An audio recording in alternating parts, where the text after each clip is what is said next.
Hey hi welcome back to my channel. आज की video का टॉपिक है मॉडर्न पीरियोडिक टेबल। तो टॉपिक को कंटिन्यू करते हुए हम सबसे पहले बात करेंगे मॉडर्न पीरियोडिक लॉ के बारे में, जो ये कहता है कि जब हम एलिमेंट्स को एटॉमिक नंबर से जब हम अरेंज करते हैं तो उनकी फिजिकल और केमिकल प्रॉपर्टीज़ एक पीरियोडिक फंक्शन की तरह काम करती हैं। इसका मतलब ये है एलिमेंट्स को एटॉमिक नंबर से अरेंज करने पर केमिकल और फिजिकल प्रॉपर्टीज़ में सेम एलिमेंट्स बार बार रिपीट होते हैं, यानी कि एक के नीचे दूसरा देन तीसरा, इस तरीके से वो अरेंज होते चले जाते हैं जो कि सिमिलर प्रॉपर्टीज़ के होते हैं। अब आपने पीरियोडिक टेबल को देखा ही होगा। इसमें जब हम लेफ़्ट से राइट की तरफ एलिमेंट्स देखते हैं तो उसे हम रो वाइज अरेंजमेंट कहते हैं, और जब हम ऊपर से नीचे की तरफ देखते हैं तो उसे कॉलम वाइज अरेंजमेंट कहते हैं, यानी कि इसके अंदर रोज़ होती हैं और कॉलम्स होते हैं। अब आप मुझे कमेंट सेक्शन में बताइए कि एक पीरियोडिक टेबल के अंदर कितने number of rows and columns होते हैं। ध्यान रखिएगा कि हम पीरियोडिक टेबल में रोज़ को पीरियड्स और कॉलम्स को ग्रुप्स कहते हैं। अब हम बात करेंगे characteristics of modern periodic table. सबसे पहला पॉइंट ये कहता है कि आप एलिमेंट्स को उनके इंक्रीजिंग एटॉमिक नंबर से अरेंज करते हैं, और जिसकी वजह से सेकंड पॉइंट ये कहता है कि एलिमेंट्स सेम फिजिकल और केमिकल प्रॉपर्टीज़ के साथ एक ग्रुप में ही अरेंज होते चले जाते हैं। इसके बाद थर्ड पॉइंट ये कहता है कि एलिमेंट्स के इलेक्ट्रॉनिक कन्फिग्रेशन और उनके एटॉमिक नंबर के बीच में कुछ इंटर रिलेशन होता है। तो चलिए अब इसे समझते हैं। जब आप एक पीरियोडिक टेबल को ध्यान से देखते हैं तो आप समझ पाते हैं कि एक पीरियोडिक टेबल को 4 हिस्सों में बांटा गया है: S block, P block, D block and F block. एक पीरियोडिक टेबल को S P D F block में इलेक्ट्रॉनिक कन्फिग्रेशन को ध्यान में रखते हुए बांटा गया है। जब भी एक एलिमेंट की कन्फिग्रेशन आप लिखते हैं तो लास्ट इलेक्ट्रॉन जिस भी सबशेल में होता है वो उसी ब्लॉक में आकर अरेंज हो जाता है। अब क्योंकि हम ब्लॉक्स की बात कर ही रहे हैं तो हम उनकी जनरल आउटर कन्फिग्रेशन को भी समझ लेते हैं। एस ब्लॉक के एलिमेंट्स में NS 1 to 2 इलेक्ट्रॉन्स होते हैं, N यानी principal quantum number. P block elements की electronic configuration NS 2 NP 1 to 6 electrons होती है। डी ब्लॉक के लिए N-1D 1 to 10 इलेक्ट्रॉन्स और NS के अंदर 0 to 2। और फाइनली एफ ब्लॉक के अंदर N-2F ऑर्बिटल के अंदर 1 to 14 electron, then N-1D 0 to 10 electrons and NS2। अब यहाँ मैं आपको बताना चाहूँगी कि डी और एफ ब्लॉक के अंदर जो आप N-1D और N-2F सब शेल देख रहे हैं, ये पेनल्टीमेट और एंटी पेनल्टीमेट शेल कहलाते हैं।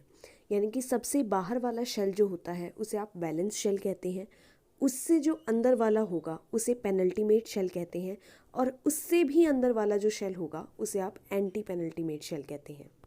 अब इसका मतलब ये हुआ कि N-1 एक पेनल्टीमेट शेल है और N-2 एक एंटी पेनल्टीमेट शेल है। तो अब इलेक्ट्रॉनिक कन्फिग्रेशन समझने के बाद हम बात करेंगे ग्रुप्स के स्पेसिफिक नेम्स के बारे में।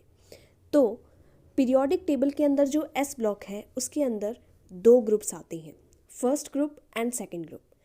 तो फर्स्ट ग्रुप का नाम है एल्कली मेटल ग्रुप और सेकंड ग्रुप का नाम है एल्कलाइन अर्थ मेटल्स ग्रुप। अब एस ब्लॉक के ठीक बाद में डी ब्लॉक होता है जिसमें 3 से 12 तक के ग्रुप होते हैं, और इन सभी ग्रुप्स को ट्रांजिशन मेटल कहते हैं। अब इसके बाद डी ब्लॉक के बाद पी ब्लॉक शुरू होता है जो कि 13 to 18 ग्रुप उसमें इन्वॉल्व होते हैं। 13 to 16 ग्रुप के लिए जो फर्स्ट एलिमेंट होता है उसी के नाम से उस ग्रुप का नाम रखा गया है। फॉर एग्जाम्पल पी ब्लॉक में 13 ग्रुप का फर्स्ट एलिमेंट बोरोन है, तो इस ग्रुप का नाम भी बोरोन फैमिली है। इसी तरीके से 14th group carbon family, 15th group nitrogen family and 16th group oxygen family. लेकिन 17th और 18th ग्रुप में ऐसा नहीं है, उनके नाम अलग अलग हैं। 17th ग्रुप के एलिमेंट्स के अंदर एक ही इलेक्ट्रॉन की कमी होती है और इन्हें हम हेलोजन फैमिली या फिर हेलोजन ग्रुप कहते हैं। और 18th ग्रुप के एलिमेंट्स के अंदर सभी के सभी शेल भरे हुए होते हैं, इसीलिए इन्हें हम नोबल गैसेस या इनर्ट गैसेस भी कहते हैं। तो अब इसके बाद हम बात करेंगे मॉडर्न पीरियोडिक टेबल के एडवांटेजेस के बारे में। जैसा कि हम बात कर चुके हैं कि पीरियोडिक टेबल में एलिमेंट्स को एटॉमिक नंबर से अरेंज किया जाता है, जिसे कि एलिमेंट्स की फंडामेंटल प्रॉपर्टी माना गया है। सेकंड पॉइंट ये है कि पीरियोडिक टेबल में एटॉमिक मास की जगह एटॉमिक नंबर से जब हम अरेंजमेंट कर रहे हैं तो उससे आइसोटॉप्स की पोजीशन भी पूरी तरीके से जस्टिफाइड हो पाती है।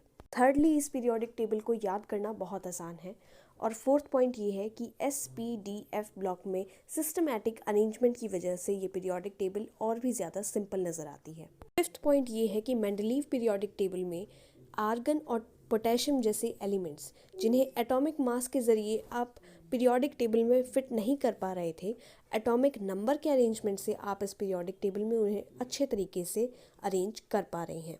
सिक्स्थ पॉइंट लैंथेनॉइड्स और एक्टिनॉइड्स के बारे में है। एफ ब्लॉक के अंदर जो लैंथेनॉइड और एक्टिनॉइड की दो अलग अलग पीरियड बनाए गए हैं, उन्हें उनकी अलग प्रॉपर्टीज़ की वजह से ग्रुप से अलग किया गया है। तो ये थे एडवांटेजेस पीरियोडिक टेबल के। Let's talk about disadvantages. Well, ignore my handwriting. Periodic table की सबसे पहली डीमेरिट इसके सबसे पहले ही एटम की वजह से थी, जो कि था हाइड्रोजन। हाइड्रोजन की पोजीशन फिक्स करना बहुत ज़्यादा कंफ्यूजिंग था, क्योंकि हाइड्रोजन को जगह दी गई थी एस ब्लॉक के अंदर, और एस ब्लॉक के फर्स्ट ग्रुप के अंदर सभी वो एलिमेंट्स हैं जिनके अंदर लास्ट शेल में सिर्फ एक ही इलेक्ट्रॉन बचता है, और हाइड्रोजन के पास लास्ट शेल में एक इलेक्ट्रॉन है भी। लेकिन अगर आप पीरियोडिक टेबल के 17th ग्रुप के एलिमेंट्स को देखेंगे तो वो सभी वही एलिमेंट्स हैं जिन्हें एक इलेक्ट्रॉन की ज़रूरत है, और हाइड्रोजन को भी एक ही इलेक्ट्रॉन की ज़रूरत है। तो यहाँ पर ये बात हुई कि हाइड्रोजन को फर्स्ट ग्रुप में रखा जाए या 17th ग्रुप में। अब बात करते हैं सेकेंड डिसएडवांटेज की। जो लैंथेनॉइड्स और एक्टिनॉइड्स की हमने एडवांटेजेस में बात की थी, वही इसके डिसएडवांटेज भी थे कि क्यों पीरियोडिक टेबल में इन दोनों लैंथेनॉइड्स और एक्टिनॉइड्स पीरियड्स को अलग अलग जगह दी गई, जबकि उन्हें ग्रुप में क्यों नहीं शामिल किया गया। तीसरी डीमेरिट हीलियम एटम के बारे में है।